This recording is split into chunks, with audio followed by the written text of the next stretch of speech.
I'm delighted to chair this session because its strategic nature. So both by the drive of the World Government Summit and DP World, they looked at East Africa, and it was germinated here a dozen years ago, as the chairman knows, to look at that region as a strategic outpost for development and growth as well. Again, often overlooked in the global economy is that this is a market of better than 500 million consumers, with Ethiopia at the heart of it, with a consuming base of 130 million, growth of 9% over the last 20 years. We're delighted to have the President of Somaliland, who was elected to office in December with a full mandate of 64%, and of course the chairman of DP World, who has made a commitment to East Africa and Somaliland. I would say that it was this move by DP World that helped plant a flag for development, which is a priority for the president. So I'd like to start in, Mr. President, on the Berbera port, the strategic nature sitting as a crossroads for the Middle East, East Africa, and the links to Asia. We know the disruption to the Gulf of Aden over the last 2 years. What has it meant, that $400 million investment by DP World, to economic growth, what it represents to GDP, your income for foreign investment and receipts? Thank you very much. Before I answer the question, I want to tell the audience I'm from Somaliland. One of the governments in the future. Berbera Port is the most famous port in the Red Sea. And DP World has invested $400 million in Berbera Port. It was transformative. That investment was transformative. It has modernized the port. It has increased the capacity of the port. And now it became a very important port that can give service to the to most of the African countries that have no port. Our main customer and neighbor and our friendly country is Ethiopia, which is more than 140 million population. The Berbera will give a service to Ethiopia now.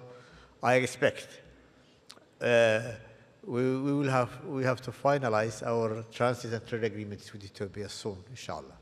Good.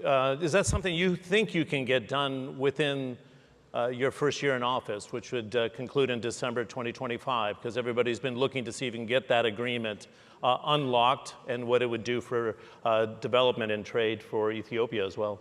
My plan is to finalize before the end of the year. That's quite significant. Yeah. Mr. Chairman, I remember discussing this port with you going back 10 years ago and planting a flag, if you will, in Eastern Africa. It's not your first foray there. How does Berbera rate in all the operations you have in nearly 80 countries around the world in terms of modernization, the intelligent infrastructure, the strategic nature of how it can serve as a crossroads? Because you can make comparisons to what you have in Latin America, Far East Asia, Europe, of course, and the United States. What's the modernization that's actually been undertaken? Thank you. First of all, I am happy to attend the Government Summit, and I'm honored with the President, whom in short notice came, and he told me I'd been only a few days in the office, and we told him, well, I think it's a good audience, they need to listen to you as a new President. We did a study on Ethiopia. Ethiopia has a double-digit growth in their economy. It's a country of over 100 million people. And the study shows that Ethiopia needs at least 5 ports to cope with the growth that they're going to see in their country. And we selected Berbera for many reasons. First of all, it's an old port. It has been in existence before any ports, in fact, the Red Sea. Unfortunately, it was ignored, but we worked with the government and they encouraged us. We invested in it. Somaliland is not a small country. They have over 4 million people and a lot of businessmen and traders.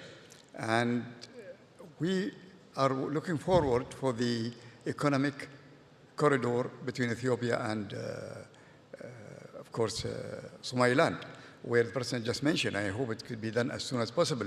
This agreement will facilitate trade between both countries. Somaliland is very close to the main distribution area in Ethiopia, which is Dir Dawa, which is a main logistic area.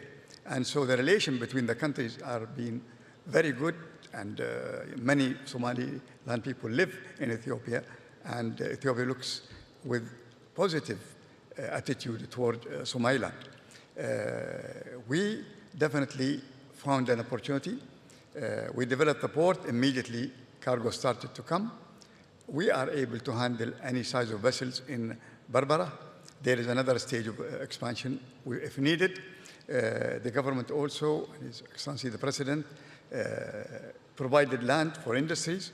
We have already factories under construction, and there are more factories coming to that place. It has a unique situation whereby they're very close to Ethiopia. It has also a unique situation where they are on the maritime routes that connect India, Far East, all the way through the Suez Canal. So it's a very strategic location, but also for business, we have been very happy with the growth of the business. Good. I'd like to have the strategic input, Chairman, on why the UAE, I like to say UAE Inc., decided to go into Somaliland, because you were in there before anybody else was even thinking about it. So what was the strategic decision, the geopolitical, geoeconomic decision to say, you know what, we can make this work. This country's not recognized, and I want to talk to the President officially with global recognition for statehood. But you took a risk, and it's paying off dividends. But why? Let me tell you, when we invest in any country, we don't look at any political motive or strategic even. Strategy is not important for us. What's important for us is, can I develop a business? Can I make companies benefit as shipping line to use this location? Can this location become profitable operation? This is very important, crucial. And we look at the growth of the GDP. If the GDP is growing, then that means the cargo will grow. So that is the reason why. Second, traditionally, business from Africa is very important for us. And for many, many centuries. In fact, when you look at Kenya, Tanzania, Somalia, and Ethiopia, they are main traders of Dubai for a long time. A lot of re-export goes to those countries. So it's natural that we set up there. And I tell you, when we set up, immediately companies from Dubai also and Abu Dhabi set up there to provide services. So it is part of us really encouraging and strengthening our trading relation with Africa. Great. Mr. President, I don't want to put you on the spot here because it's a very strategic time for Somaliland. Some would not want to be on the radar of President Trump, especially allies with tariffs, and I want to address that with the chairman in the next question. But this new administration is talking about recognition for Somaliland, and I'm curious what strings are attached, what do you need to provide to the US administration? But I think the Trump administration sees exactly what DP World and the UAE sees here in terms of its positioning, the military capabilities, the access into the seas without disruption of the Gulf of Aden. What's on the table here, if you can share where we are today with global recognition for statehood? Well, regarding the current situation of the whole world, Somaliland is located in a very strategic location. It has 850 kilometers of seashore in the Gulf of Aden. Somaliland, Berbera, both the port and the airport has been used previously during the Cold War. One is by Russians and one is by Americans. So you can understand the strategic location of Berbera. And Somaliland, as a country, has become independent on 26 June 1960. But unfortunately, it has chosen to give up its sovereignty to find Greater Somalia and join it with Somalia, who got its independence 5 days later. of 1st July 1960. And again, Somaliland has regained or reclaimed its independence on 18 May 1991. But until 1991, it has not been recognized officially by most of the countries. But all the countries in the world have been dealing with Somaliland as a separate entity. Somaliland is a country, is a democratic nation, which holds elections and gives a transfer of power in a democratic way. Yeah, peaceful transition, actually. Yes. I was asking something. We have limited time. What's going to be the result of this recognition by President Trump? Does it jumpstart global official recognition as a country, in your view, sir? Regarding our democratic administrative system, we are expecting everywhere from the international community. We have all good relations with the United States, with Great Britain and other countries, but now we hope that the United States may be the first country to recognize Somaliland. That would jumpstart the whole process, I would imagine, right? Yeah. Okay. Mr. Chairman, we sat 3 weeks ago in Davos for the DP World Global Trade Outlook 2025, and you said something very prescient at the time. You said these moves by President Trump on trade, even with allies like Canada and Mexico, Yes. the European Union, Yes. they're supposed to be close friends, but the tariffs have moved forward in a big way. But you said something then, that he's desiring fair trade, not protectionist policies. Yes. I'm going to put you on the spot here. Do you still believe that? Is the case? I know even the UAE, with its aluminum exports, are quite concerned.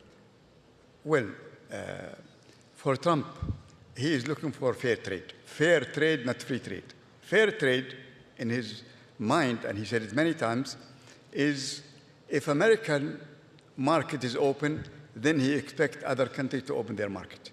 China's market has to be open for American products. This is the crucial thing for him. Now, with Trump, I've been following him for a long time. It is not what he says. So when you listen to him, his announcement, look at what he does, not what he says.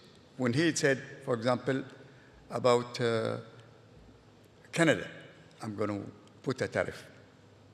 And then deliberately he will threaten so that he can go back and negotiate a deal. He's a businessman. He wants to make a deal. He wants people to come to the table to discuss. So with the Canadian, he asked them to do something. They fulfilled it. With the Mexican, it's all held. It's not going to be applicable. I think even with China, there'll be threats of retaliatory tariffs, but eventually the goal from him is not to fight, is not to sit on the table and discuss. So sometimes he comes with a very tough announcement, but what he wants is the people who listen to it to come and sit on the table to negotiate. At the end of the day, he wants to negotiate a deal.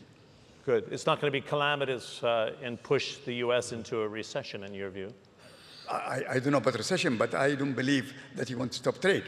He wants fair treatment to American products. He wants things, you know, when you talk about Panama, for example, you know, he wants to come with a deal with the Panamanian. Basically, that gives him something to say, I won the agreement. Good. Mr. President, any final thoughts as we conclude? Because there's also a potential for the military commanders to come into Somaliland as well, right? Hopefully, that relationship will continue and develop. And I thank the whole forum, and I thank the organizer of the event for inviting me here. Thank you very much. Good. Nice to meet you in person. President Abdul Ali, Chairman Sultan bin Sulaim. Can we have a nice round of applause for both of them? Thank you very much.